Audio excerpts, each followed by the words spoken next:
Ça fait 1 an qu'on a lancé notre gîte, un peu comme une activité, business, comme un actif, qu'on a fait un investissement immobilier, mais chez nous et je voulais profiter de cette petite vidéo pour vous faire un débriefing de cette première année. Alors je vous raconte un petit peu, l'origine de cette histoire. Pour ceux qui ne me connaissent pas, je suis Édouard, j'ai une agence de communication et de marketing digital avec ma femme qui est mon associée. On travaille de chez nous et on est en Sologne, en pleine campagne et à côté de l'agence de communication et de marketing digital, on avait un petit peu de sous qu'on voulait investir dans l'immobilier et donc dans un immeuble de rapport. Vous connaissez tous le truc, on achète un petit immeuble avec 3-4 appartements, ses loyers remboursent l'emprunt, génère un petit cash flow et si ça se passe bien, on en fait un deuxième et un troisième et arrivé à 60, 65 ans, 70 ans, quand l'emprunt est complètement remboursé, bah, on a un patrimoine immobilier qui peuvent nous arrondir les fins de mois et notre retraite.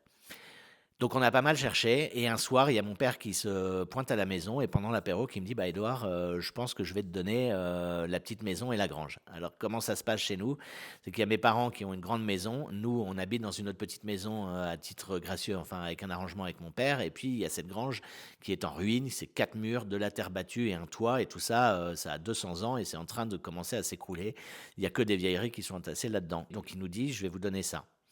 Donc très vite avec ma femme, on se dit: «Bah, OK, chouette, on va prendre, ça va nous permettre d'avoir, notre résidence principale, la maison dans laquelle on habite à côté et puis au lieu de faire l'investissement immobilier à l'extérieur dans un immeuble de rapport, on va faire cet investissement immobilier chez nous. Ça va sauver cette grange et puis on en fait un gîte, ça va nous faire des revenus tous les mois». On fait un business plan, on fait un modèle économique, on se dit: «On va emprunter tant, on va faire tant de travaux». On va générer tant de revenus, en faisant notre modèle économique, en se disant: «Bah, ça va être ça de taux d'occupation, on va louer tel prix, tant de nuitées et ça va nous ramener ça». Donc clairement, on s'aperçoit assez rapidement que ça va être plus rentable que l'immeuble de rapport et puis c'est surtout que, bah, il faut la sauver cette grange, donc on va le faire et il faut faire un gîte, ça demande plus de travail mais on va le faire. Donc on accepte, on monte notre dossier bancaire, qui est validé. Alors attention, le dossier bancaire, on l'a ficelé, mais aux petits oignons, comme des entrepreneurs, comme si on voulait investir dans une boîte ou demander un financement pour monter une boîte. On fait c'est un PowerPoint, on se présente, Alexandra, Edouard, qu'est-ce qu'ils font dans la vie, d'où ils viennent, la grange, d'où elle vient, comment elle est acquise, le montant des travaux, le chiffre d'affaires prévisionnel. On fait valider ça par le comptable et on donne tout ça à la banque. Donc elle nous prête l'argent et puis on lance les travaux, 1 an de travaux avec des artisans autour de chez nous qui sont absolument géniaux, je les remercie vraiment. Ils ont joué le jeu à fond, on leur avait dit: «On a 1 an pour mettre cette grange, dans 1 an, il faut que ce soit loué». Ils ont joué le jeu à fond. Alors évidemment, on habite sur place, tous les matins, suivi de chantier, c'était vraiment au carré. Il y avait un architecte qui nous avait juste fait le dépôt de permis de construire et derrière, on reprend la main, sur les plans de l'architecte et puis on suit les travaux. Mais 1 an, donc je trouve que c'est vraiment une performance. Merci, aux artisans. Donc tout ça, ça nous emmène fin novembre 2024, et novembre 2024, c'est quasiment prêt. Et il faut qu'on commence à louer. On se voulait louer absolument pour Noël. Donc, on est fin novembre 2024. Noël, c'est 4 semaines après. Donc, du coup, on commence à faire des annonces sur Airbnb Booking, les deux principaux. Et évidemment, c'est notre métier. Donc, on fait des bêtes de photos, on soigne les annonces aux petits oignons, enfin le rédactionnel. Et puis là, surprise, on arrive à louer pour Noël et le Nouvel An pour les 2 semaines, donc 15 jours de location. Vraiment un très bon début, vraiment très heureuse surprise. On avait vraiment peur de ne pas arriver à louer à ce moment-là. Et puis ça s'enchaîne pour l'été, pour 3 périodes assez importantes. On est à la Motte Beuvron, il y a la Fédération française d'équitation, et il y a un énorme centre équestre avec des compétitions. Et là, on arrive dans la nuit, hein, mais vraiment dans la nuit. On publie les plateformes dans la nuit, les 2 semaines pour les championnats de France sont réservés. Et un week-end au mois de juin où il y a le Game Fair, qui est une des plus grandes fêtes de la chasse et de la nature. Donc là, ce week-end-là est pris. Bon, bah, génial, très bon début, on est ravis, l'enthousiasme de l'entrepreneur qui fait ses premières ventes, c'est exactement la même chose. Super content. Et puis après, janvier, février, bon, c'est assez creux. Je vais vous raconter un petit truc après. Et puis mars, avril, mai, bah, ça prend. Un peu tous les week-ends commencent à se réserver. Juillet, août, toutes les vacances se louent en mode semaine complète et pas que des week-ends. Donc vraiment ravis. Septembre, on se dit, bah, ça va s'arrêter. Et puis finalement, ça continue à louer tous les week-ends. Octobre, pareil. Et puis là, vraiment novembre, effectivement, ça rechute un peu. Puis décembre, on se dit, c'est mort. Ça va relouer pour Noël et le Nouvel An. Mais sinon, ça va être mort. Bah non, il y a quand même des week-ends de famille les gens qui louent le truc pour se retrouver en famille. Donc vraiment bonne surprise. Je pense que la semaine creuse, on est en train de la vivre là, notre première. Enfin, c'est vraiment, c'est pas notre première, mais un an après, où on a vraiment eu de l'activité, c'est janvier, février, c'est vraiment très creux. Alors, le truc que je voulais vous dire, c'est qu'on a décidé aussi d'ouvrir en chambre d'hôte. Le principe, c'est que vu qu'il y a une pression financière, tous les mois, on doit rembourser la banque. On s'est dit, ben, 2 mois avant telle date, on va faire le point tous les mois. Et puis, si le gîte n'est pas loué, on va démembrer le gîte en chambres d'hôtes. Il y a 3 chambres avec chacune leur salle de bain. Ça va faire des chambres d'hôtes. Et ça va nous permettre de combler les nuits orphelines, les trous, la basse saison. Et on a assez bien fait parce que dès la première année, après avoir passé l'euphorie des premières locations de Noël et du Nouvel An, on a réussi à louer en semaine, pour des commerciaux, pour des artisans, des gens qui sont de passage. Il n'y a pas trop d'hôtels autour de chez nous. Et du coup, les gens, ils sont contents de venir. Alors, le pendant de ça, c'est que ça fait du boulot parce que souvent, ils se lèvent à 7 heures, ils demandent le petit-déj à 7h30.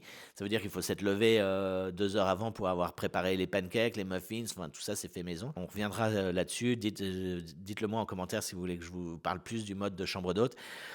Mais voilà, cette première année, le premier aspect, c'est qu'on a loué, je dirais, un peu plus facilement qu'on ne le pensait.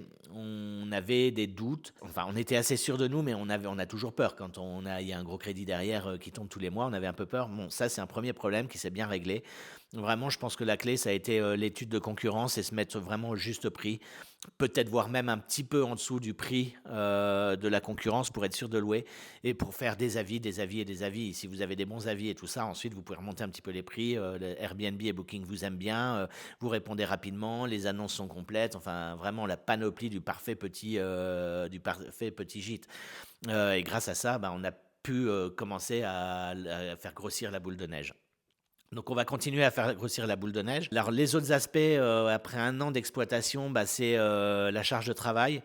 Les premières années, on prend pas de femme de ménage, on fait tout nous-mêmes. Donc, en plus de l'agence de communication et de marketing digital, ça prend du boulot. Évidemment, l'hiver, un peu moins, malgré le problème des chambres d'hôtes. Mais ça, j'ai envie de dire que ça bouffe pas la journée, puisque on fait les petits déj le matin. Ensuite, les gens, ils partent très vite. Ils salissent pas le salon, ils salissent pas les extérieurs, ils salissent pas la cuisine. Donc là, très vite, c'est réglé et on enchaîne. Le gîte, c'est 2 heures, 2 heures pour Alex, 2 heures pour moi, pour remettre la maison bien, pour préparer une nouvelle réservation. Alors, il faut tout faire. Il faut faire les vitres. Dès qu'il y a des enfants, ils mettent les mains sur les vitres, il faut les faire. Faut que ce soit impeccable. Et il y a quelque chose qu'on a appris sur cette année, c'est que le marché il se professionnalise, quoi. Il faut avoir un bon site internet, des belles photos, des belles vidéos, une belle description, et puis tout le processus de check-in, check-out, il faut que ce soit professionnel. C'est vraiment important. Donc la charge de travail est assez importante. Je dirais pas qu'on l'avait sous-estimé, mais quand on est les mains dans le cambouis et les mains dans la merde, ça fait du boulot, surtout quand on est en pleine canicule au mois de juillet. Il faut faire les lits, il faut nettoyer la piscine, il faut passer l'aspirateur et il faut que ce soit impeccable. Ce qui nous amène au deuxième petit point qu'on a appris, c'est le côté humain. Les gens qui sont cool, les gens qui sont moins cool. Je dirais que dans 80% des cas, les gens sont adorables, ont l'habitude de voyager comme ça, de louer des maisons via Airbnb, Booking. Sur Booking, c'est peut-être mieux pour les chambres d'hôtes et moins bien pour le gîte. Et Airbnb, évidemment, c'est mieux pour le gîte. Les gens ont l'habitude, ils savent qu'ils viennent chez vous. Mais il y a toujours les gens qui lisent pas. On a fait un livret d'accueil de ouf qui a 5 pages qui explique. Alors là, peut-être qu'il y en a qui vont me dire ouais, mais ton livret d'accueil il est beaucoup trop gros, les gens ils le lisent pas. Mais en fait, le truc c'est pas ça, c'est qu'ils le lisent pas et ils ont décidé de pas le lire, ils le lisent pas. Et il y a ceux qui l'ont lu, on le voit très bien au moment du check-in et du check-out, ils ont tout respecté, c'est nickel. Et il y a ceux qui le lisent pas. Qui se pointent chez le voisin au lieu de venir chez nous. Comme je vous ai dit, on est sur une propriété, il y a d'autres maisons, il y a d'autres propriétaires. Voilà, c'est un peu comme un hameau. Donc les gens, ils arrivent à côté, ils font pas le check-out correctement. Du coup, nous, on les accueille, on commence à leur expliquer, mais on comprend bien qu'ils en ont rien à foutre de ce qu'on leur explique. Et puis, du coup, ils nous écoutent pas, on part, et puis 10 minutes après, il y a le téléphone qui sonne, et ça, c'est où, et ça, c'est où, et comment on fait ça? Donc voilà, et puis vu qu'ils n'ont pas lu le livret d'accueil au départ, les lits sont pas on demande juste à ce que les lits soient défaits avec le linge posé en bas de l'escalier. Mais non, il y en a toujours qui le font pas. Donc ça, c'est le côté un peu chiant. Globalement, personne, il n'y a pas eu de dégâts, personne, il n'y a pas la fête chez nous, personne n'a cassé quoi que ce soit d'important. Donc à ce niveau-là, ça se passe bien, mais il y a ce côté humain où il y a des gens qu'on n'a pas plaisir à recevoir chez soi, en fait, c'est clair, hein. Il y en a 80%, on a vraiment plaisir à les recevoir, on discute avec eux, c'est vraiment très sympa, on leur fait leur check-in, c'est super cool, ensuite on les dérange plus, et à la sortie, au check-out, tout est nickel, ils ont respecté toutes les règles, la cuisine est propre, voilà. Puis il y a ceux qui n'écoutent pas dans le frigo, on l'a déjà retrouvé, les gens avaient laissé couler les fruits de mer dans les interstices du frigo, on met un mois à arriver à se séparer de l'odeur avec du bicarbonate de soude et tout, à flipper pour les prochains locataires. Enfin, voilà, il y a ce petit côté galère. L'autre côté, je dirais qu'il est plus émotionnel. Quand vous avez mis pas mal d'argent avec un emprunt de l'amour dans la déco pour vraiment bien recevoir les gens, comme si vous faites la maison comme si c'était chez vous, des télés partout, des beaux frigos, du beau matos. Voilà, il y a ce côté où il y a l'usure de la maison normale et du coup ça pique un peu quand on voit des traces dans l'escalier, dans le placo, quand on voit que les gens cassent des petits trucs. Là, on se dit putain, mais ils sont chiés les gens.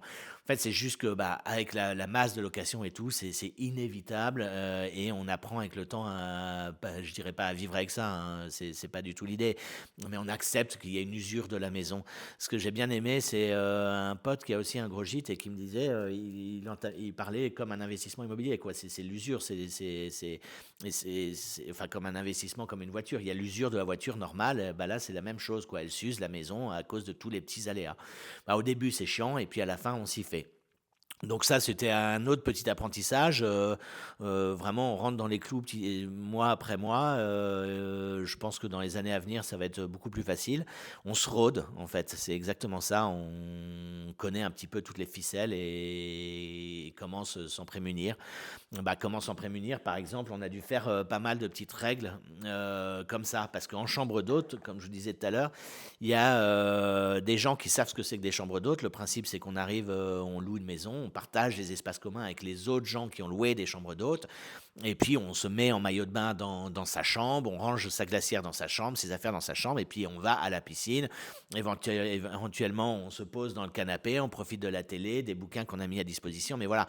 Mais on laisse pas la glacière en plein milieu du salon, avec tous les maillots de bain sur la table, avec les chaussures sur le canapé. Et ça, on en a eu. Ce qui arrive, et du coup, ce qui pose le problème, il y a d'autres familles qui se plaignent de la première famille qui fout un peu le bordel.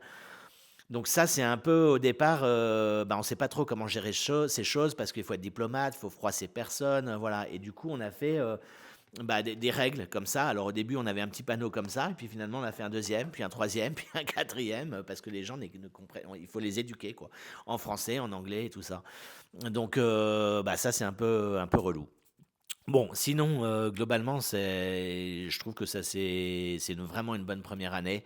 Beau taux d'occupation. On est complètement dans notre business plan, voire un peu plus. Globalement, à partir du mois d'août, on gagne de l'argent pour nous et on arrête de payer la banque et les charges. Voilà, on est tellement content qu'on a envie de faire un autre petit investissement immobilier. Alors, plus sur un grand gîte, mais sur un plus petit gîte, ce qu'on appelle les love rooms. Vraiment petit nid d'amour pour couple. On laisse les enfants, on laisse le métro, on laisse le boulot et on se pose pendant une nuit ou deux dans un gîte avec un petit jardin super cool, avec une baignoire balnéo, des grands écrans, connexion internet, super leaking size et on se met bien. Alors je vous vois venir, hein, il y a dans les love rooms, il y a aussi les love rooms à l'autre bout du marché qui sont des chambres de sexe ultra hard avec les menottes, avec les miroirs au plafond. On veut pas aller là-dedans, on veut vraiment aller dans la love room cocooning. Donc, je vous en ferai une autre petite vidéo, je vous parlerai de ça. Le projet est en route, hein, on vient de signer hier chez le notaire une maison à côté de chez nous. Parce que la condition, c'est qu'il fallait que ce soit dans moins de 15 km autour de chez nous pour pouvoir y aller rapidement, faire le check-in, check-out, enfin faire le ménage pour les autres. Alors là, par contre, le principe, ce sera la boîte à clé. Ici, il n'y a pas de boîte à clé. Là-bas, il y aura une boîte à clé. On ne verra pas les gens. On préserve leur intimité. Mais c'est un autre concept, donc on va faire ça. Donc il va falloir qu'on passe à la femme de ménage plus vite que prévu. En tout cas, on est très excités. Dites-moi en commentaire si vous voulez que je vous fasse des vidéos sur les love rooms. Je vous en ferai certainement une. On va aller retourner la voir ce week-end puisqu'on a signé hier. Et je vous montrerai un peu. Il va y avoir des travaux. Je vous montrerai un peu de quoi il s'agit. Voilà, voilà. Mais en tous les cas, sur cette première exploitation de gîte, c'est au top. On est ravis, malgré quelques petits aléas, mais c'est dérisoire par rapport au retour d'expérience sur un an.